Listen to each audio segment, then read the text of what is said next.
This is Mr. House. His real name is Robert House. He is one of the most famous characters from the video game Fallout New Vegas. Tartarus!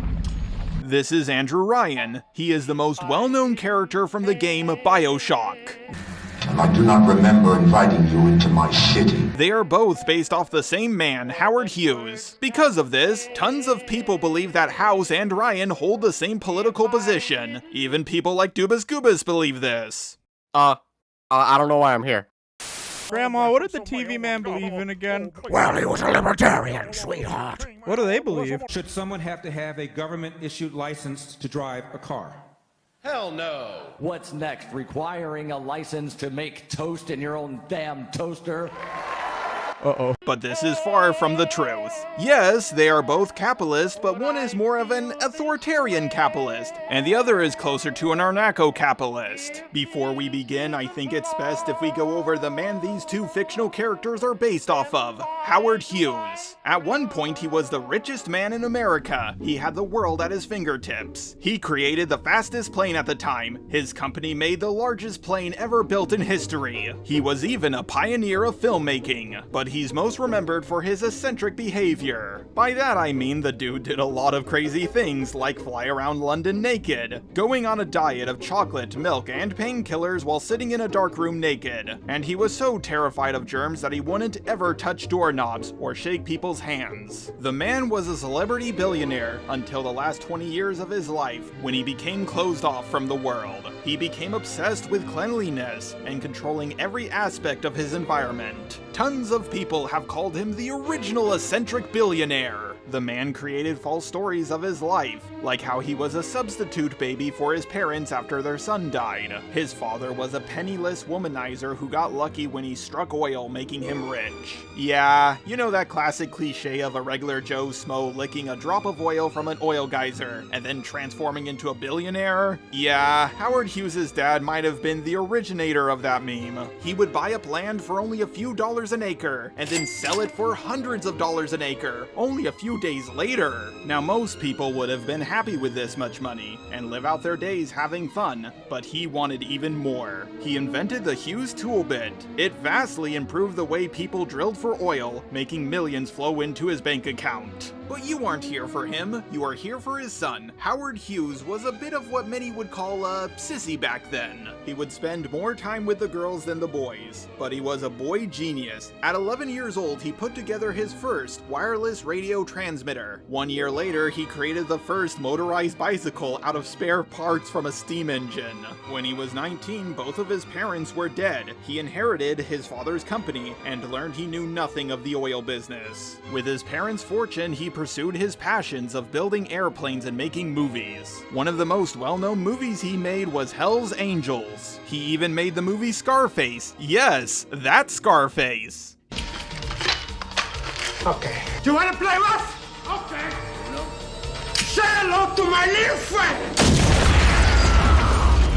He flew planes himself lots of times, and crashed about 4 or 5 times. The last crash messed him up a lot, but we aren't there yet. He was a big help in World War II, supplying multiple plane parts and bombs to Europe. The other thing Howard Hughes was known for was being a womanizer like his father before him. Bro cheated on his wife almost as much as Zeus did. His conquest included Jean Peters, who he would later get married to, Reva Hayworth, Ava Gardner, Lana Turner, and of course, Katharine Hepburn.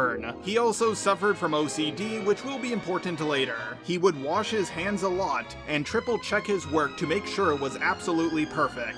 This, combined with his 5th and last plane crash, made him into a different man. He tested the XF-11 himself because he was cool like that, but he crashed on top of a house and suffered burns as well as a head injury. After ripping the corner from 2 homes in Beverly Hills, California, the plane finally plunged into this house.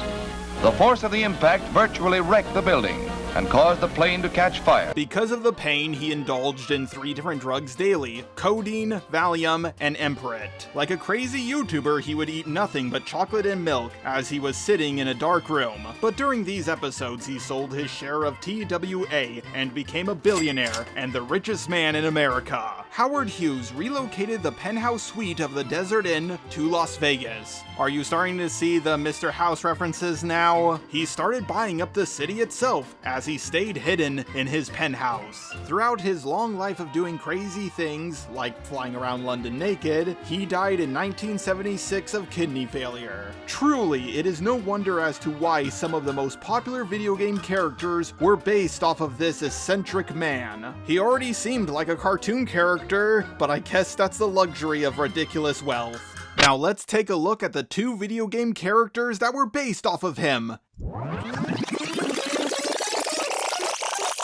Andrew Ryan and Mr. House. Let's start with Andrew Ryan. Yes, you guessed right. Out of the 2, he is more of an anarcho-capitalist. According to Wikipedia, an anarcho-capitalist is an anti-status, libertarian, political philosophy, and economic theory that seeks to abolish centralized states in favor of a stateless society with a system of private property enforced by private agencies, based on concepts such as the non-aggression principle, free markets, and self-ownership. So it's like capitalism, but way better. Andrew is about as far from a Stalinist as you can possibly get. He grew up in a small village near Minsk with his middle-class Jewish family. Despite living under the Tsar during World War I, his family did very well for themselves. Once the Bolsheviks took over, they nationalized his family's private property. Andrew's father, along with many other former business owners, spoke out against the communists, doing their best to hold on to their power and silence any of their opposition. The Bolsheviks actively tried to execute all those who opposed them. Andrew's aunt and uncle were executed by the Red Guard. This led to his father, along with the rest of his family, to flee Russia. Andrew Ryan eventually immigrated to America, and he became a wealthy businessman. I should note that Andrew's last name was actually Romanovsky, but once he moved to America, he took on the Anglo last name of Ryan. But how did Andrew become so rich? Well, he worked hard until he could purchase his own land, and luckily, he struck oil on that land. He then proceeded to make several smart investments, making Ryan one of the richest men in America. During Theodore Roosevelt's presidency, a lot of socialist ideas were being introduced to the country. The 32nd president focused a lot on state-run social programs to help out those who are less fortunate than Andrew Ryan. The idea of making his own private forest into a public park to be enjoyed by everyone turned Ryan's stomach. Bro straight up threatened to burn it down. If he couldn't have it, then no one could. I don't really blame him. I also don't like it when the poor touch my things. It's not that I'm a jealous man. I just don't like other people touching my things!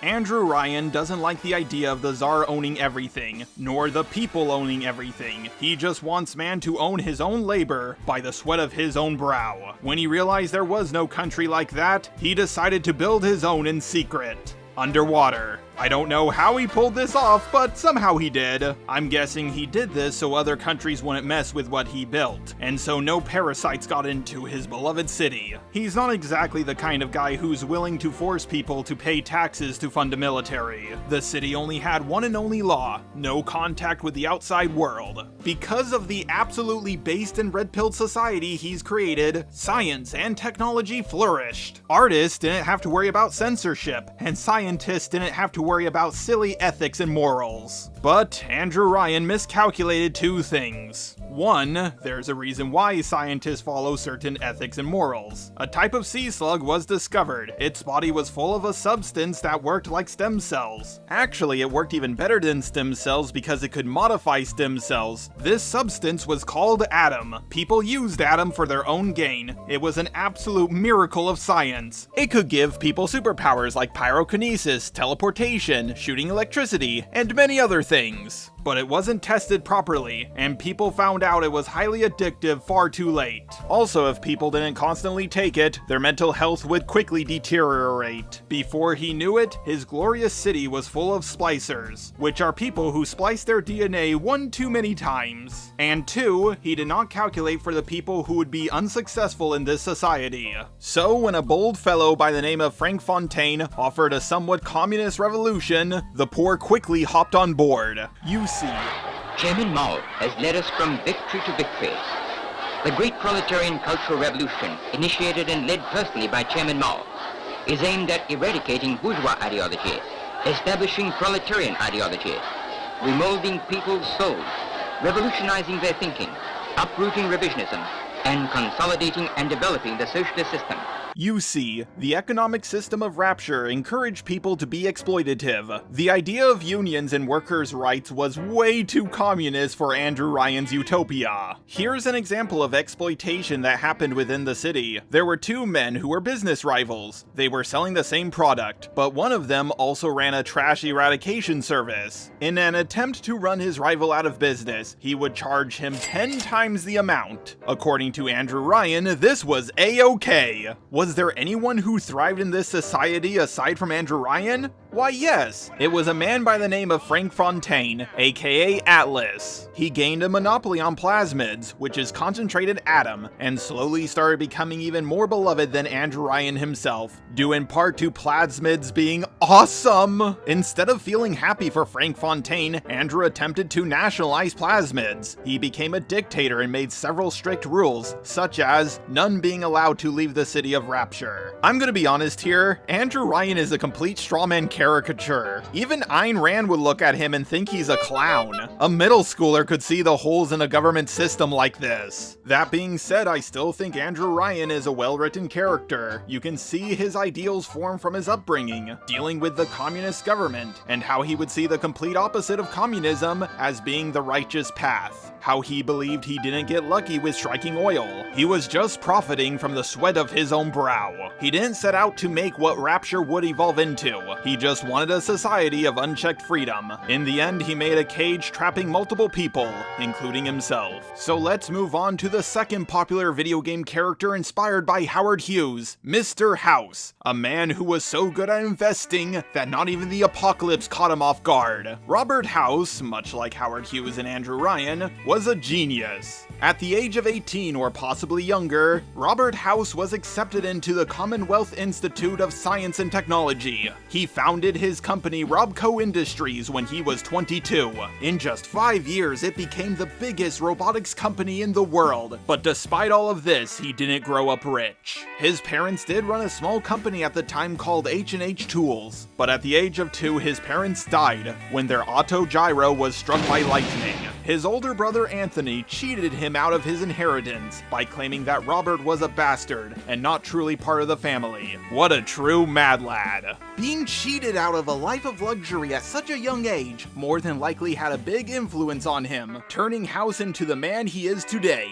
He made many aggressive business tactics, making him richer than his half-brother could ever hope to be. He made sure the security of his company was secure, so there would be no corruption or outside manipulation against him.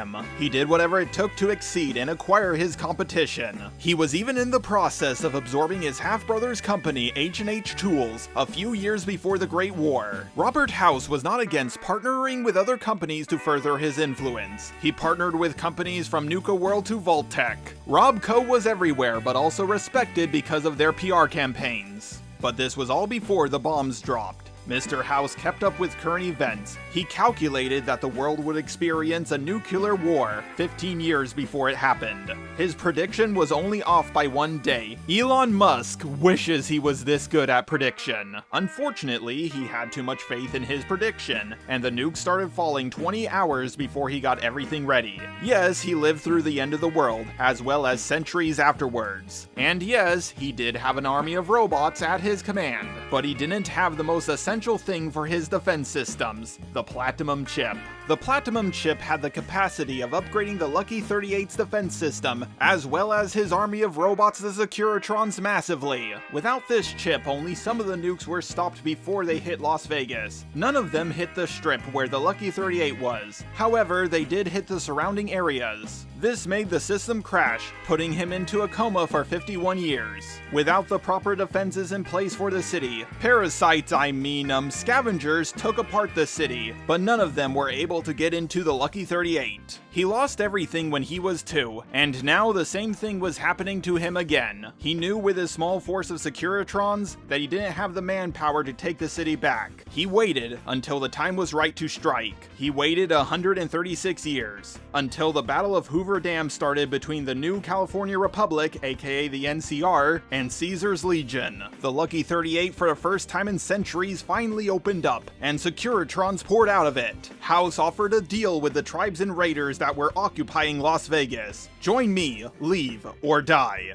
The great Khans and the kings left. Well, at least the great Khans did, but the kings remained on the outskirts of the city. The rest of the tribes were organized into the three families of Las Vegas: the White Glove Society, the Omars, and the Chairman. Once again, Mr. House had a lot of power. The NCR knew a fight with Mr. House would cost them too many lives for too little gain, so they did business with him instead. They allowed New Vegas to be its own independent zone. The NCR troops could come and go as they pleased, making the NCR Mr. House's best customers. Now here's the most important part. Mr. House does not run Las Vegas like Rapture at all. Everything outside of the strip is none of his concern. Andrew Ryan, on the other hand, was terrified of the parasites getting in. The three families run the casinos, and they get to do what they want unless they violate their contracts. When the White Gloves partook in cannibalism, Mr. House quickly dealt with them. No, I was not aware of this. Is it really so hard not to engage in cannibalism? My goodness. It's a violation of their contract. I authorize you to deal with them in any way you see fit. Andrew Ryan would have just let them do it, and went on a rant about how cannibalism is a made-up social taboo that holds people back.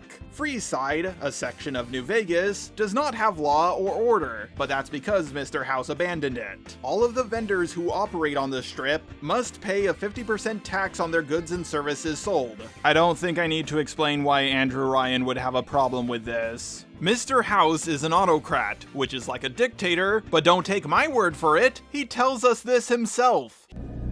I prefer the term autocrat. I would rule as a chief executive.